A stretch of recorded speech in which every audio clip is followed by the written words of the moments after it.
Well, good evening, everyone. And I understand we are close to dinner. And as Dr. Shruti did even let me also try to wrap up as early as possible. So I will keep it short and I will keep it crisp so that we have some take home messages ultimately. So as we see the topic, it's uh, if cancer doesn't take a day off, why should a CDK4/6 inhibitor take a day off? So with me, we have two expert panelists. We have Dr. Krishna Prasad from Mangalore, and we have Dr. Vikas Talreja from Kanpur.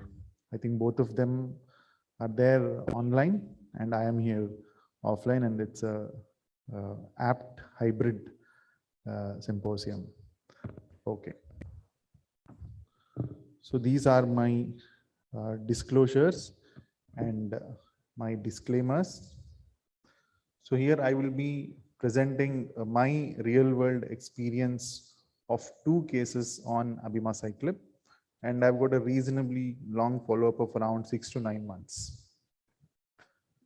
Okay, so I hope both the panelists are there online. No?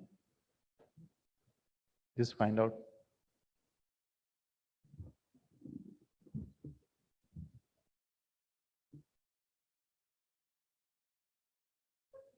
We finished 10 minutes early.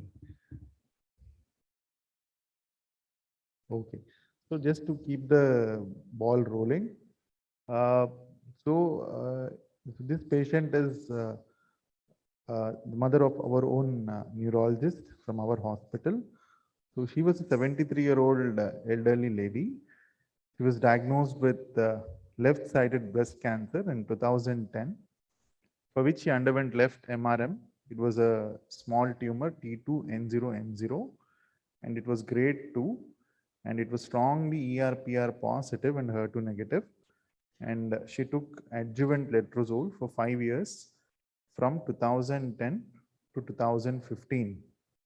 In between, she got operated for meningioma in 2012.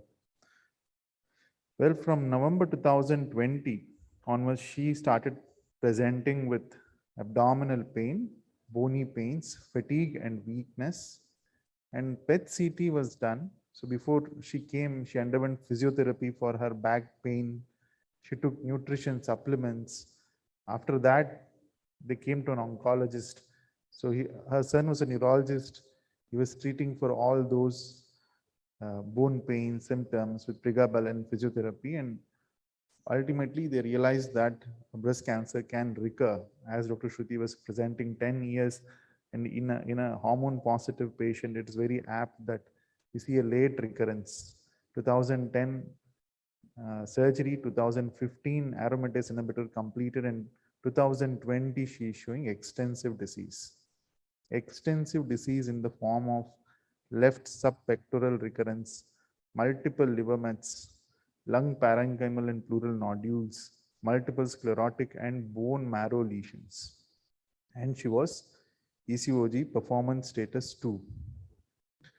And so we have a patient who is elderly, who is frail, with extensive disease.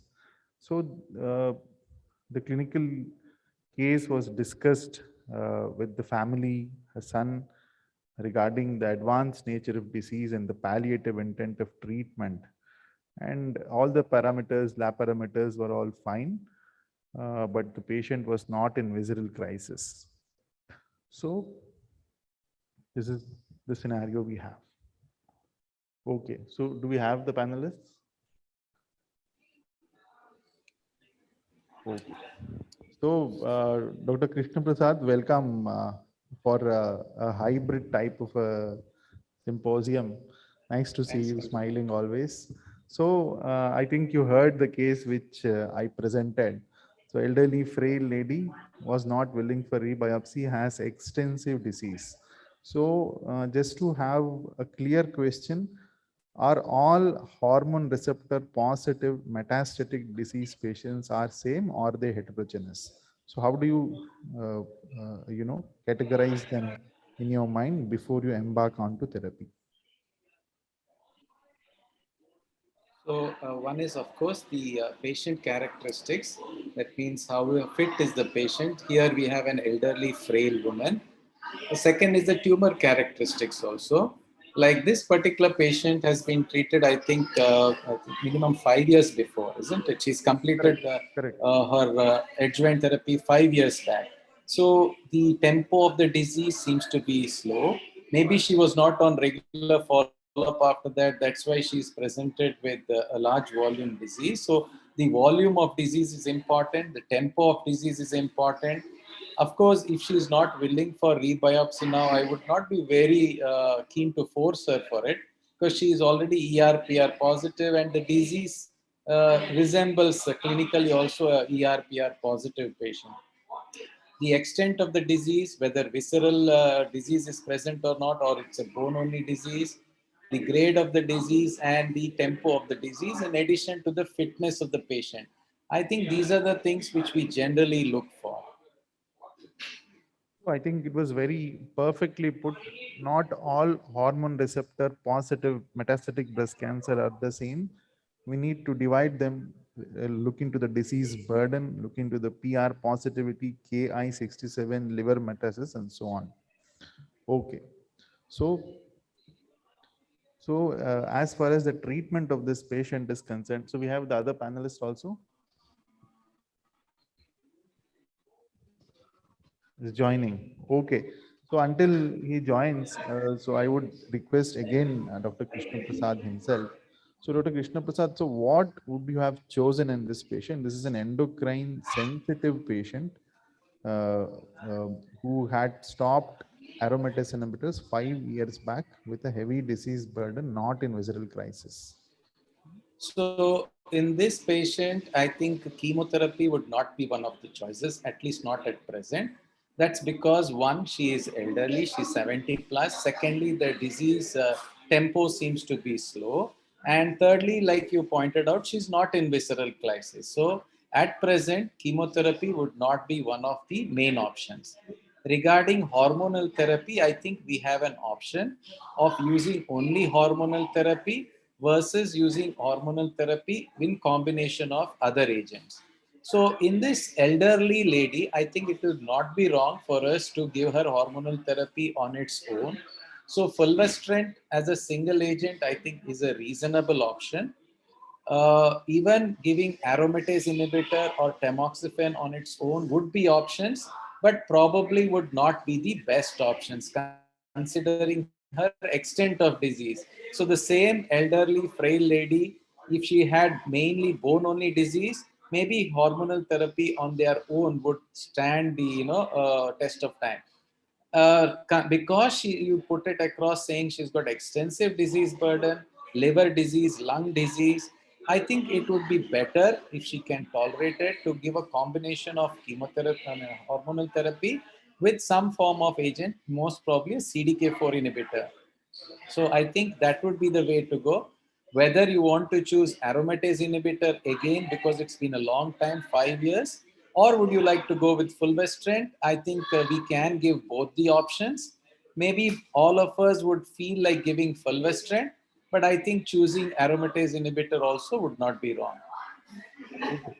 So regarding the choice of CDK4/6 inhibitor, now that we have all the three CDK4/6 inhibitors in place, we have Palbo, we have Ribo, and we have Abima, all having very good data in this setting. So how do you choose which CDK4/6 inhibitor, to be put for this particular patient? So I think it's sometimes not the efficacy which dictates which CDK4 inhibitor you would like to put, more about the side effect profile. So in this elderly lady, I think all three options are reasonably okay. The one CDK4 inhibitor which might go a little bit behind would probably be ribociclib. I would be a little concerned whether she has if an elderly would have had other cardiac issues. So ribociclib, whether she has other drugs which are QTc prolonging agents. So I would be a little concerned with that. Uh, because she has bone extensive disease also, I think that's what you said, Bone marrow extensive disease disease burden, also. Yeah. bone marrow disease also. So I would err little bit towards abemaciclib because marrow suppression is little more, or I would say cytopenias are little more with the palbo and ribociclib arm. So I think all three are reasonable. I go more for abemaciclib. For one, it's easy to explain to the patients because sometimes I've had issues with people taking continuous dosing rather than stopping after 3 weeks. And to coordinate this 3 weeks on and off schedule sometimes is difficult. So my choice generally would be abemaciclib. The other thing towards abema is we have seen that most of the all the three drugs in fact would work would benefit more if you have liver mets, but I think in abema the data is more clear. Okay, I think very well put. Visceral disease, bone marrow disease, and Abima is unique in that it has least marrow suppression when compared to the other two. So that makes Abima a reasonable choice in this particular patient. So, well, if you just dissect out the Monarch 2 and Monarch 3 data, and if you look into the PFS curves, and if a patient has liver mets, the hazard ratios become much better. Without liver mets, the hazard ratio for PFS is 0.5. And the moment the liver mets are there, the hazard ratio becomes better with 0.4. So when there is a difficult to treat disease, especially liver mets, we see Abima doing much better than the others. So also if you look into the overall survival data, so we have data for both Abima and Ribo right now. So just going further. So this patient, as there was confusion regarding the endocrine agent, I think both AI and fulvestrant were reasonable options, but patient had frail bones and had issues with bone mineral density. So we opted for fulvestrant in this patient in combination with abemaciclib 150 milligram 2 times a day. And then so in the initial experience in December 2020, after 1 month, she had significant relief in bone pains. She had grade 1 diarrhea and she had grade 3 fatigue, for which we had to withhold abemaciclib for 5 days and then we resumed thereafter.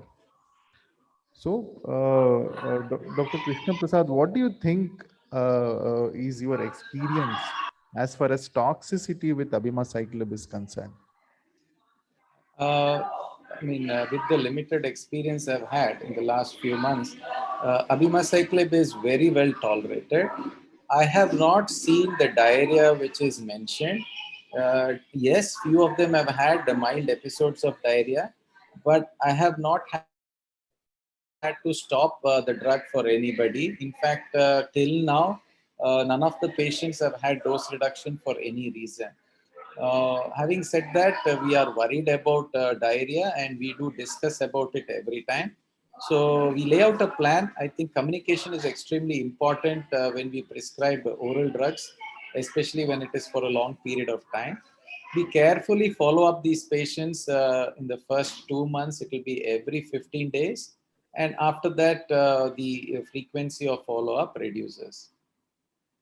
Perfect. So very clearly said, even though diarrhea has been the most prominent side effect of abemaciclib and it is an anticipated side effect, it is not that frequently seen in Indian population, maybe because of the type of gut flora we have.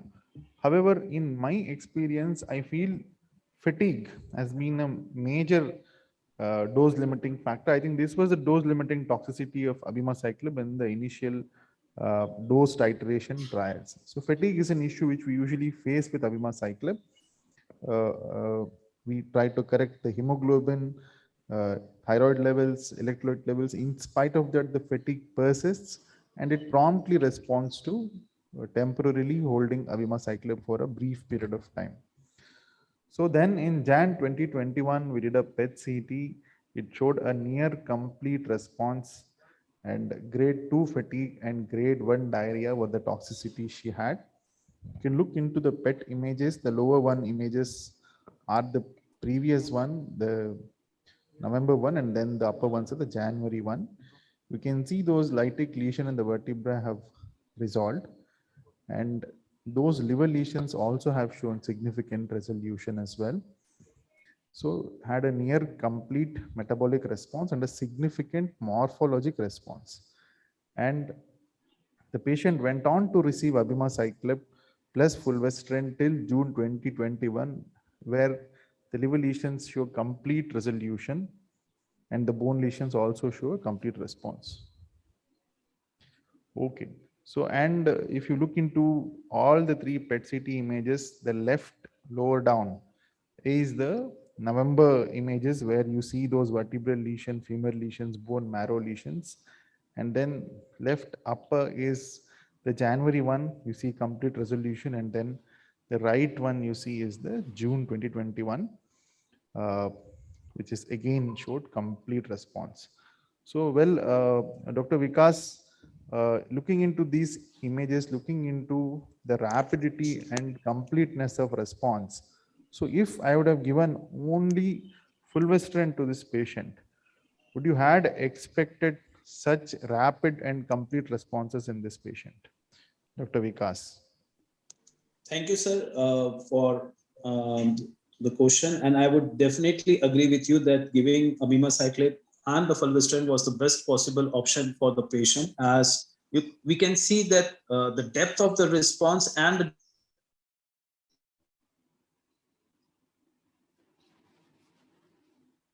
the combination that needs to be given. And it is look at the control arm of the trial also, and that also shows that the responses are only in a fraction of patients, and the complete responses aren't not even in the single digits in cases of giving single agent fulvestrant alone. So definitely, if this patient walks over to me again, we would be love to give the combination. So very good point. What we see with the Monarch group of trial is the early and persistent separation of curves in terms of progression-free survival and response rates. Okay. So in view of our experience with all three CDK4 inhibitors now, okay, I think this Dr. Krishna Prasad already explained that he would choose abemaciclib based on the toxicity profile. So I would request Dr. Vikas again, because looking into the side effect profile of abema, ribo, and palbo, looking into the hematological toxicity point of view, and this patient already having bone marrow mets. So how do you choose these CDK4 inhibitors based on the toxicity profile? Dr. Vikas? I would agree. I would agree with Dr. Nasser and you for choosing the same. She has got an extensive bone mets, and we know there has been a consistent metallurgical side effects with the palbociclib and the ribociclib. Ribociclib is per se also has a cardiovascular unfavorable profile. So we need to select a molecule which is consistently, we can give it over a period of time without a break. The hematological suppression to monitor specifically in cases of when they have an extensive skeletal mets. And the problem is that we are already giving them 21 days, 7 days off with the rest of the molecules. And also in those 21 days, also we aren't able to give them entirely 21 days, because the time the neutropenia sets up, we are confused whether it's because of the bone marrow suppression, it's because of the mets, or it's because of either. So it is important that we select a molecule which has a profile which is not hematological, especially in those with the skeletal mets. So very perfectly put, Dr. Vikas. So as you said, when the cancer doesn't take a day off, why should a CDK4 inhibitor take? So having continuous and persistent CDK4/6 inhibition is very important, because CDK4/6 activation is one of the main mechanism for endocrine resistance. Therefore, having a persistent and a continuous suppression of CDK4/6 becomes important. Therefore, to have a marrow sparing side effect becomes important in this situation. Okay. So let me go to the second case. So I had 3 cases. The second was skipped, and basically it is second case over here. So this is a 63-year-old post-menopausal lady. Uh, she came in Jan 2020. Uh, so she had a uh, IDC grade 2, ER6 plus, PR8 plus, and HER2 negative fungating right breast mass with multiple skin nodules, left breast nodules, left cervical and internal mammary nodes, bilateral lung nodules, bilateral pleural effusion, which is positive for malignancy. She had breathlessness, which was relieved with ICD, which drained around 3 liters of fluid and was positive for cytology, and her labs were normal. So, so patient was not in visual crisis because the breathlessness is already relieved. And we did explain the prognosis and the intent of treatment. So I would be back to Dr. Krishna Prasad. So Dr. Krishna Prasad, have you seen these ladies, who are elderly, who are hesitant to say about the breast masses, and they come to you with a systemic disease? So how frequently do you see such clinical scenarios in your practice? Unfortunately, we still do see such patients, but I think the frequency with which we are seeing these patients has come down definitely. And like you rightly put out, many of them who are coming now are like elderly people. I think the next generation is more open to coming to the doctor with a little earlier disease. But yes, we still unfortunately do see these patients with a long standing history and with quite extensive stage 4 disease. So, well, Dr. Krishna Prasad, so if you look into the disease sites in this patient, so you have visceral disease, you have this fungating breast mass. So how comfortable or how confident you are that you will get responses with these fungating breast masses? We always see that the systemic disease response, but this breast mass just stays like that, or it increases and decreases. So don't you feel that these fungating breast masses are difficult to treat when compared to other sites? Yes, you are right. And we were very much trigger happy to give chemotherapy to such patients before. And I think it took a long time for us to change. But I think now we are pretty much sure a 60 plus lady postmenopausal, grade 2 disease, ERPR quite strongly positive.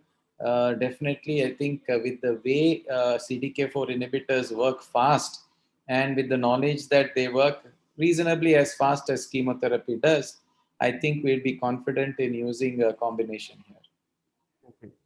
So I think if you look into the poor prognostic factors in this patient, had a heavy disease burden, fungating breast mass, visceral disease.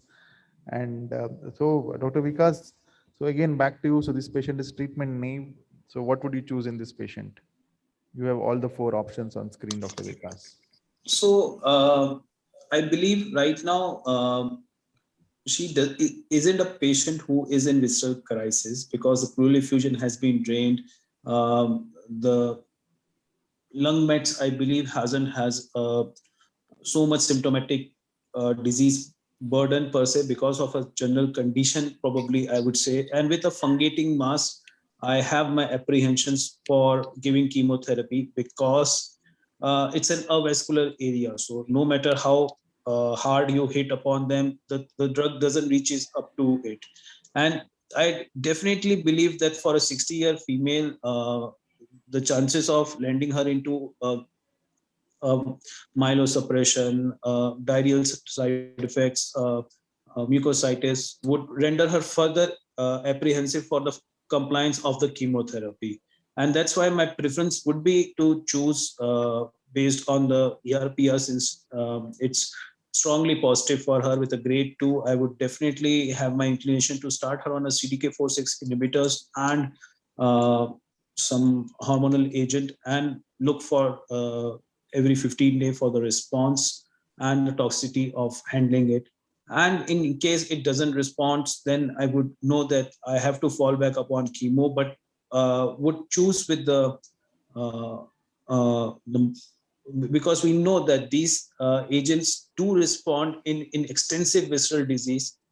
Now, in visceral crisis, I believe they do also have a response. It's just our apprehension that the onco physician feels that the visceral crisis is something which is an emergency. That's why chemo would do it. But if you look at the response rates in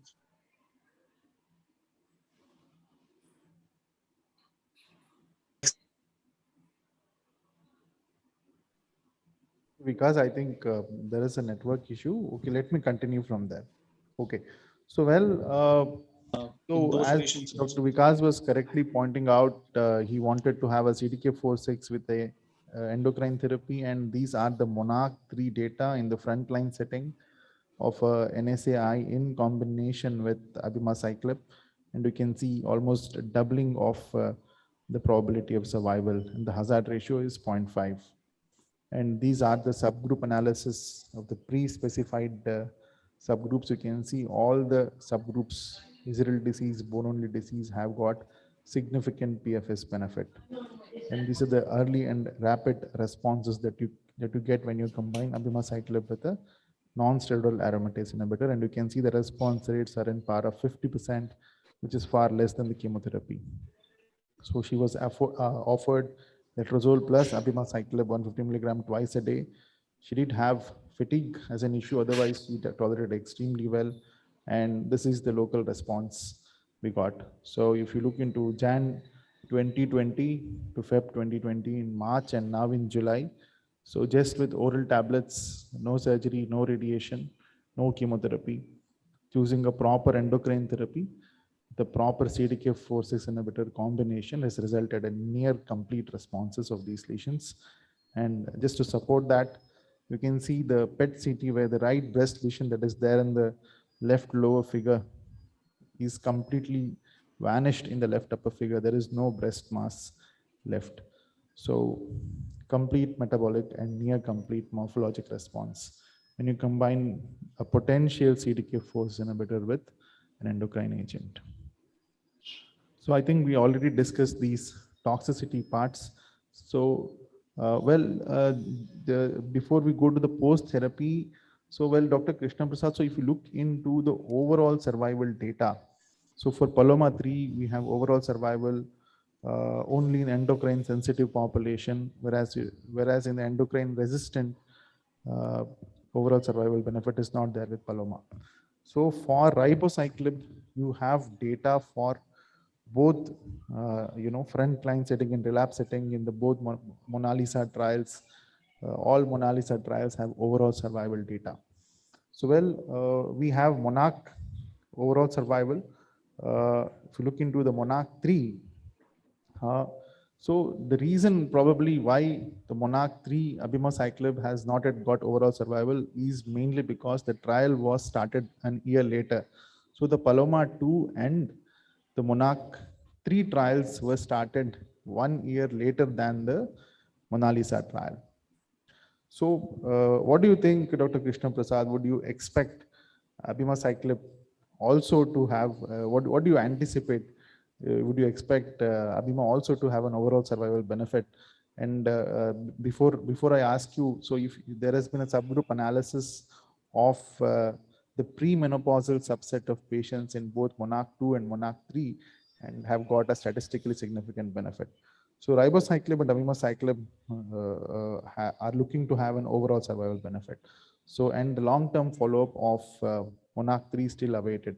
So Dr. Krishna Prasad, what do you think, how important is overall survival as an endpoint, and what do you think this Abema would have an overall survival benefit in long-term follow-up, looking into the hazard ratios? Yeah, I think we will end up with a good overall survival benefit for Abema also. I think it is important. I think such a good progression-free survival is probably where we have reached, and I think that should be good enough. I think most likely we are going to end up with the overall survival benefit. If not, I think we will get a very good explanation why not.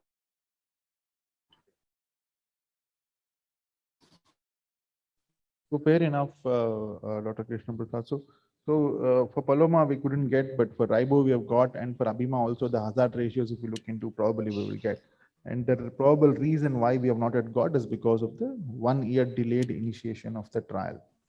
So then quickly going through the post CDK4/6 progression, last words from you, Dr. Vikas. Post CDK4/6 progression, what do you do in your patient? Very well said, sir. Sometimes it depends upon where the progression is, whether it's an oligocyte progression or it's a multi-site progression, how preserved is the performance status of the patient they have progressed on the CDK4/6 inhibitors. So most of the time, it is usually a very preserved progression. And if it's an oligocyte progression, I like to radiate that area or do for a local therapy for that area and continue in view if the patient has got a long DFI prior to the change. And if the patient lands up in the in the visceral crisis, definitely would resort to the chemotherapy for a short duration and then put back her on the chemo on some form of hormonal agent as maintenance. Okay. So very well said, Dr. Vikas. So post CDK4 progression, we can do a PIK3C also, and we can look into if it is there, we can target that. So just giving my concluding remarks. So in the present era of HR positive metastatic breast cancer, to have a CDK4/6 inhibitor as early as possible in place means a lot. And if you look into abemaciclib, this is the only CDK4/6 just given on a continuous dosing, only CDK4 inhibitor which can be given as monotherapy. And this is the only CDK4/6 which has a marrow sparing effect. And it has got excellent data as far as liver mets are concerned, PR negative disease concerned, high grade disease is concerned. So, and looking into the above two cases, putting a CDK4 inhibitor becomes extremely important, and choosing the most potent CDK4 inhibitor becomes important in terms of rapid responses, early separation of curves, longer overall survival. So with this, I would thank the organizers, and I would thank both the panelists and experts to give their valuable comments, and expecting the overall survival data of MONARCH 3 soon. Thank you, Vikas, and thanks, Dr. Krishna Prasad also. Thank you for taking part. Thank you very much. Thank you.